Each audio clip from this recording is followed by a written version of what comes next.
Young and the Restless, Jack and Victor's unlikely alliance to crush Kane's scheme? Phyllis Summers, Michelle Stafford, just found out that Kane's big plot, now that he has pulled off his Dumas disguise, is to take over every single big corporation in Genoa City. And that includes Newman Enterprises, Jabot, Chancellor, and even Winters, the company co-run by his ex-wife, Lily Winters, Crystal Khalil, and her brother Devon Hamilton Brighton James. I'm guessing he doesn't care about Vibrante since Audra Charles's, Zuleika Silver, company doesn't even exist right now. But an improbable alliance could be just the ticket to defeat Kane and his wicked plot. As Adam Newman, Mark Grossman, warned his dad Victor, Big Bad Kane has Holden Novak, Nathan Owens, secretly working on his behalf to buy up a ton of real estate in GC. Kane's got him buying properties in the business district surrounding their companies, and also some residential properties and the GCAC. Plus, Holden has been snapping up former divisions of Chancellor that Nikki Newman, Melody Thomas Scott, sold off. So Kane's been plotting this for quite a while.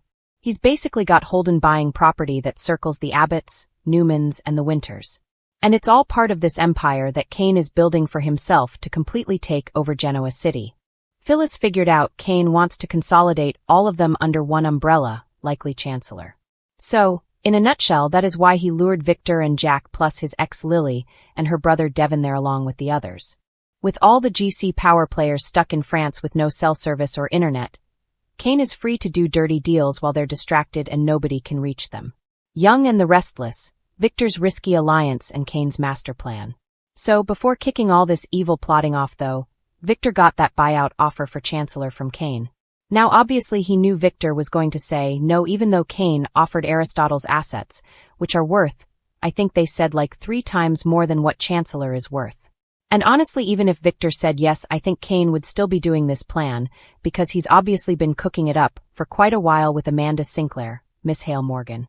She's plotting with him, and now they've got Phyllis. She wants to help Kane too, although she's a loose cannon.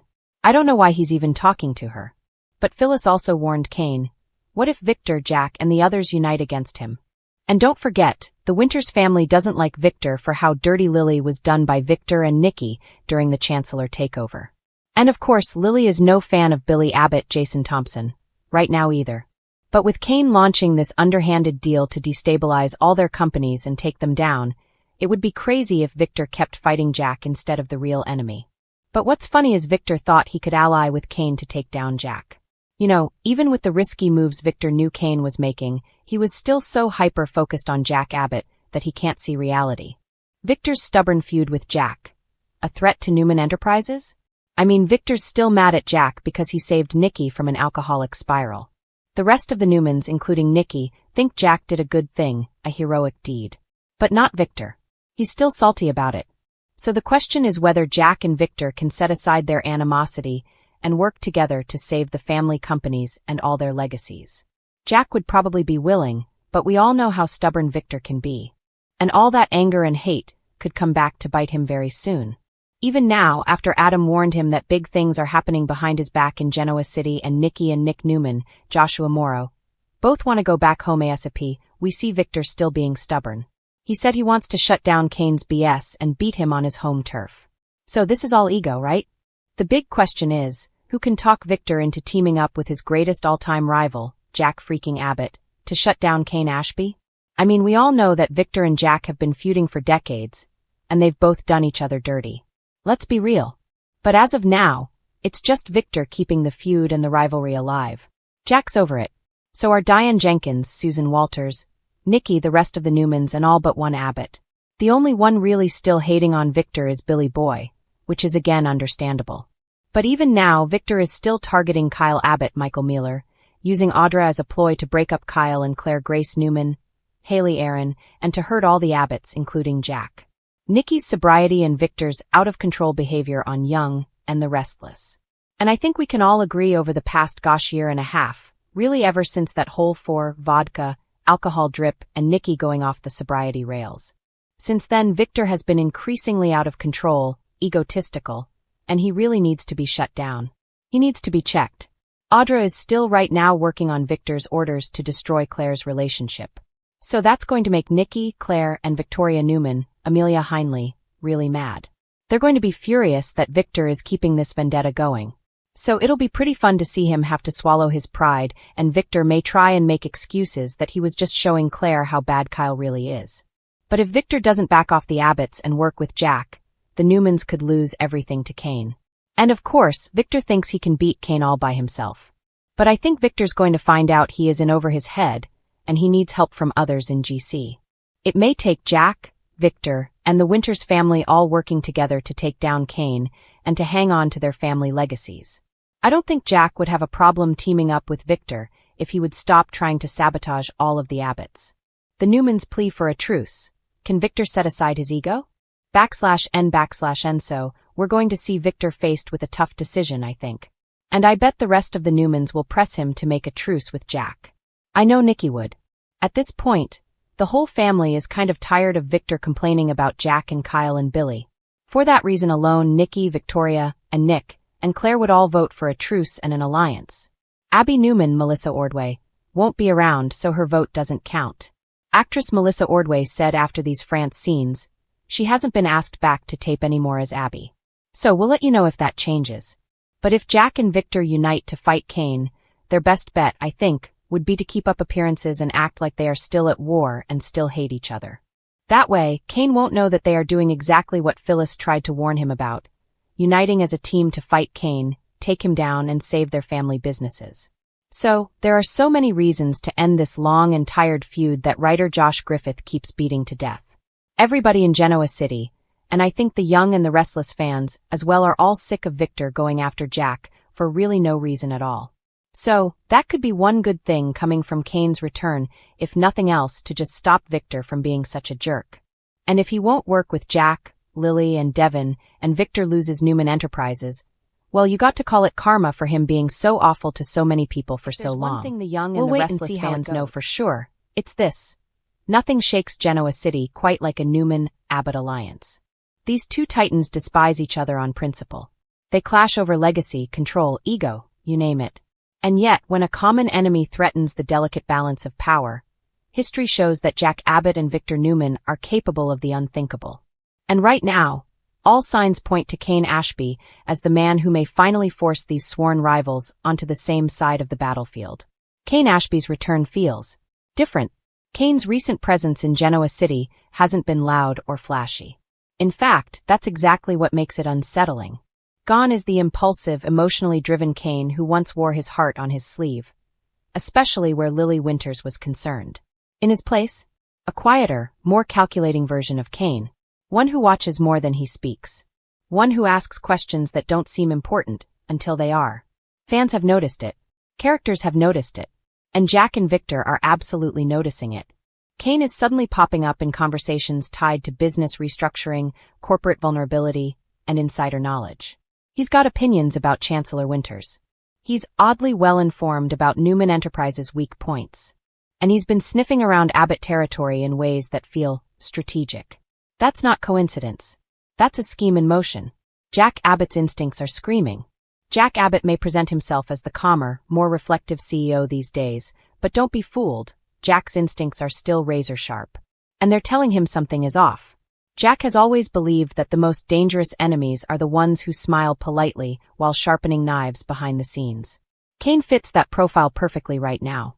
He's positioning himself as a neutral party, someone who just wants stability and fairness. But Jack knows better. What's really set Jack on edge is Kane's sudden access to sensitive information. Deals that were meant to stay confidential somehow feel exposed. Conversations Jack thought were private have a way of resurfacing in unexpected places. Jack doesn't accuse without proof, but he does investigate. Quietly. Methodically. And as Jack starts pulling threads, one unsettling realization begins to take shape. Kane isn't acting alone. Victor Newman smells a long game. Meanwhile, over at Newman Enterprises, Victor Newman is having his own moment of clarity. Victor has buried more enemies than most people have had hot dinners. He recognizes ambition when he sees it, and he recognizes a long con even faster.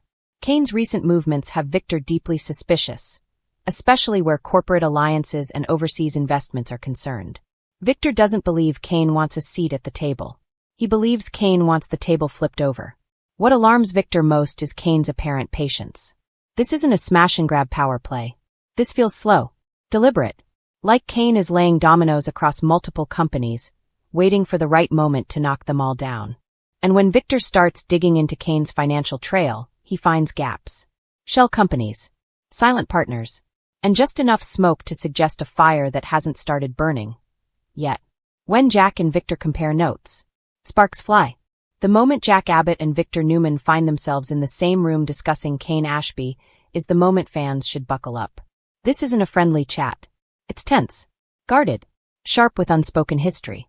Jack doesn't trust Victor. Victor certainly doesn't trust Jack. But what they do trust is their shared understanding of power and the threat standing in front of them. What starts as veiled accusations quickly turns into reluctant acknowledgement. They're seeing the same red flags. Kane is playing both sides. He's exploiting old wounds, unresolved rivalries, and emotional blind spots. He's betting that Jack and Victor hate each other too much to ever compare notes. And that may be his biggest mistake. An alliance built on mutual disdain. Let's be clear. Jack and Victor aren't becoming friends. This isn't a redemption arc or a come-by-a moment. This is a temporary ceasefire forged in mutual necessity. Victor brings resources, surveillance, and brute force strategy. Jack brings subtlety, emotional intelligence, and insider connections Victor lacks. Together, they're terrifying. Their plan isn't to confront Kane, not yet. First, they intend to let him believe he's winning. They allow small victories. Minor gains. Enough rope for Kane to hang himself with. Jack pushes Abbott moves that appear sloppy on the surface, but are carefully controlled. Victor leaks selective information, baiting Kane into revealing more of his hand. Every move is calculated. Every reaction is studied. Kane's Achilles heel, Lily Winters. If there's one wild card in Kane's scheme, it's Lily Winters. Despite everything Kane has done, Lily remains his emotional weak spot. And Jack, in particular, is acutely aware of this. Lily isn't just Kane's past, she's his unresolved future. His regret. His motivation. Jack suspects Kane's endgame may involve Chancellor Winters in a very personal way. Not just power, but vindication. Kane may believe that if he can control the empire Lily helped build, he can rewrite history in his favor. Victor, however, sees Lily as leverage, and that's where tensions flare between the unlikely allies. Jack draws a hard line. Lily cannot become collateral damage. Victor doesn't like being told no. But even he understands that pushing Lily could blow the entire operation. And so, for once, Victor agrees to play it Jack's way. The trap tightens. As Kane grows bolder, cracks begin to show. He overreaches. He pressures the wrong executive. He underestimates how deeply Jack and Victor have embedded themselves into his operation. The shell companies start to unravel. Silent partners grow nervous.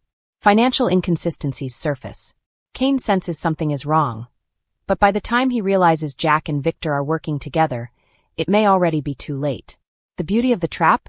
Neither Jack nor Victor gets sole credit. If Kane falls, it won't elevate one man over the other. It simply restores balance and removes a destabilizing force from Genoa City. What happens when the alliance ends? Here's the twist fans should brace for. This alliance won't last.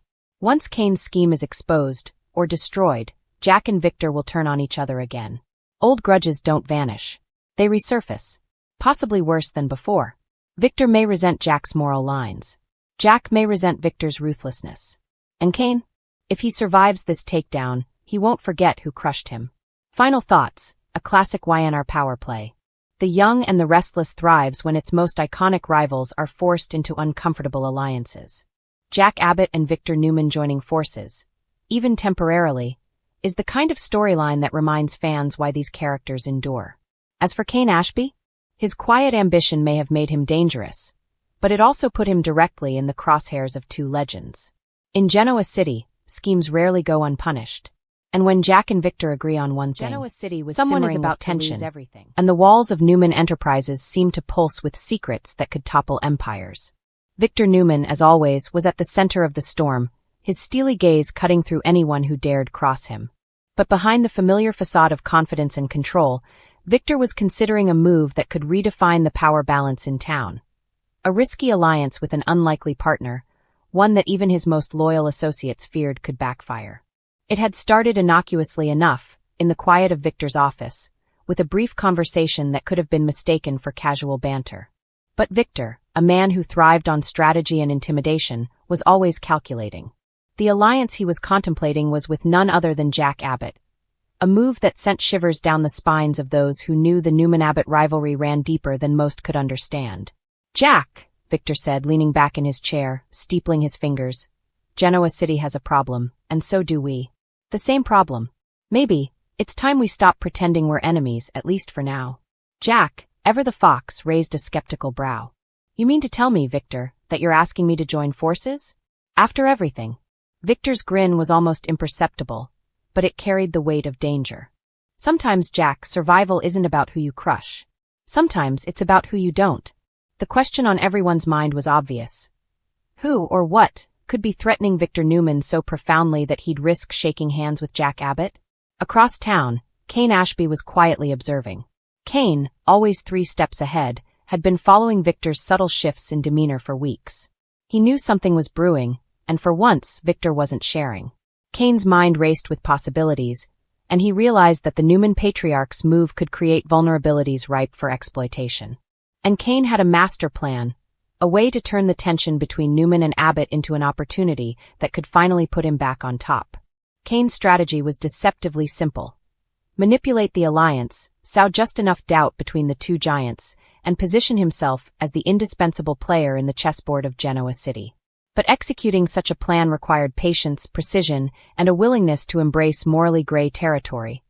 Qualities Kane had honed over years of dealing with the Ashby legacy and the treacherous waters of Genoa City's elite. Meanwhile, Victor's discussions with Jack continued in private.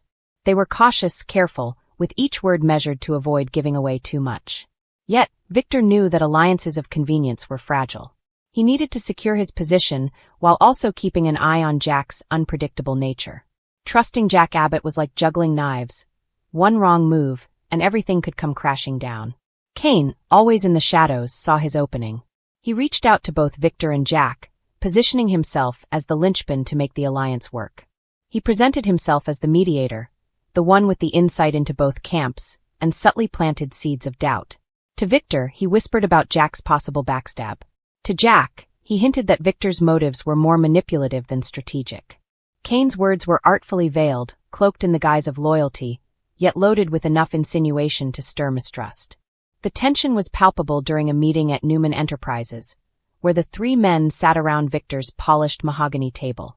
The air was thick with unspoken questions, and the silence was broken only by Victor's deliberate, commanding voice.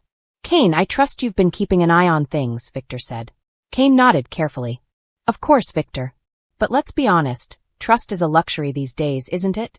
Jack smirked, sensing the underlying currents. "I see. Kane's the moral compass now." Victor's gaze shifted, piercing and exacting. "Don't test me, Jack." It was in these moments that Kane's master plan began to take shape. He knew that the fragile balance between Newman and Abbott could be exploited with the right timing. All he needed was a crisis, a scenario that forced Victor and Jack to rely on him while simultaneously testing their trust in each other. And as if on cue, Genoa City delivered. A scandal erupted involving Chancellor Winter's Financial, where Kane had secretly been working behind the scenes to protect a major client. The fallout threatened to damage both Newman Enterprises and Jabot Cosmetics. Victor and Jack were suddenly facing a mutual threat, and Kane, positioned as the strategist who had been tracking the situation, became indispensable. In a private discussion with Victor, Kane carefully laid out the plan.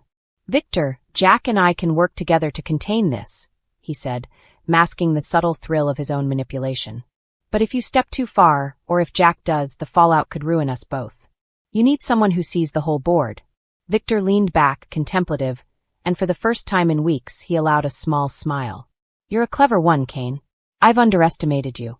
Jack, on the other hand, was suspicious. "Kane, you always have an angle. What's yours?" Kane's response was calm, almost disarmingly so. "My angle is survival and loyalty. Whoever can keep this city from collapsing, that's my priority. You both know I'm reliable." But Kane's reliability was a calculated facade. As the crisis unfolded, he carefully leaked selective information to both Victor and Jack, keeping them just uncertain enough to depend on him without realizing they were being manipulated. By creating a controlled panic, Kane turned the Newman-Abbott alliance into a tool for his own advancement. Simultaneously, personal dramas intertwined with the professional tension. Victoria Newman, sensing her father's stress and unusual cooperation with Jack, became increasingly worried. Her instincts screamed that something was off, and she began to dig, uncovering fragments of Kane's manipulation. Meanwhile, Nikki Newman noticed subtle cracks in Victor's demeanor, unusual hesitations, tiny gestures of doubt, and grew concerned that Victor's empire was more vulnerable than anyone realized. The game reached a critical point during a high-stakes boardroom showdown.